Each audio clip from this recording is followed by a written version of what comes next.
At New York's International Bridal Week, BridalShoesTV had the pleasure of interviewing legendary bridal gown designer Anne Barge. Barge is an American designer whose gowns have been featured in the best bridal magazines and fashion publications. Barge is known for beautifully blending contemporary and classic styles. With BridalShoesTV, Anne Barge shared her thoughts on picking the perfect pair of wedding shoes. Hi, this is Mary with BridalShoesTV, here speaking with wedding dress designer Anne Barge. I just wanted to ask you a quick question about shoes and what you think about it with pairing with wedding dresses. Right. What's your opinion on colored shoes? A lot of girls are doing red and blue and green for their wedding. What do you think of that? I like pale colors with a wedding gown. Like for something blue, wear a baby blue, pale blue satin shoe, or a pale pink shoe. I think is really pretty. Occasionally, if you're really into the Wizard of Oz, maybe ruby red rhinestone like Dorothy. But I think generally the darker shoes kind of overpower a wedding dress, right? Because you want people looking at your face, not at your feet. What about a metallic shoe? Is that kind of a clash, like with a silver shoe with an ivory dress, or do you like the idea of using a metallic shoe?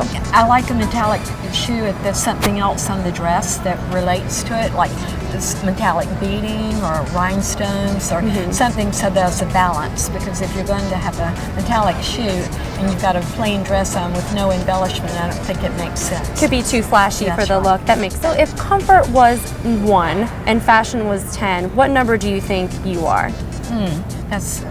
I would have to say I would try to be the most fashionable that I could, making sure I was comfortable, because it's the longest you're in a shoe and on your feet ever in your life, that whole wedding day. And if your feet hurt, it's going to show in your pictures because your face is going to look disturbed.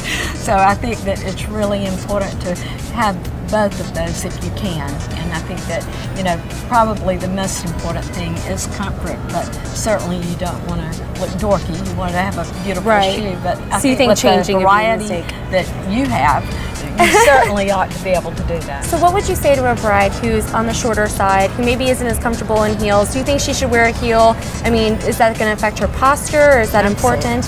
Absolutely. I mean, I'm 5 feet tall, and I can't imagine going down the aisle in flats. I don't think even a very tall girl should, because you don't walk as well. You hold your whole body, your whole stance is so different. Even if you just wear a little kitten heel, you walk much better than you do in a flat. So let's look at some of these that you have out here. With this kind of a dress, it's so full and everything, and there is a lot going on. What kind of shoe would you want to see with this? Something more subtle that didn't detract, or try to pick up on any of the details? Well, I was just thinking about, as Fred was talking about, personalizing a shoe, and I think what would be wonderful with this, if you were outside, certainly a strippy sandal, but maybe we could incorporate some of the embroidery on the toe. That would be beautiful. Or if it's an inside church wedding where I really don't like to see toes inside of a church, I think you could do a closed toe shoe. It'd be very Chanel-like by putting some of the flowers on the toe of the shoe. So it'd be like the perfect accent, adding a flower to kind of pick up on the top. But I don't think I'd do color. I'd stay all the same. So with something like this where it's lace, and lace is so, complicated, and it's kind of troublesome to find something that isn't going to catch on it and isn't going to detract. Do you think a simple shoe, and this also being a darker color, would you try to pick up on some of the darker tones of the dress? You could go into the darker, or you could stay ivory. But then I think what also could be really pretty is pick up the darker tone and maybe do, again, maybe a lace applique on the toe. That would pull it together. But I think the main thing to me is you never want the shoe to jump out at you. It can be beautiful without looking scary. And I think that you don't want a leather shoe with a fabric formal gown. And you don't want a shoe or patent leather.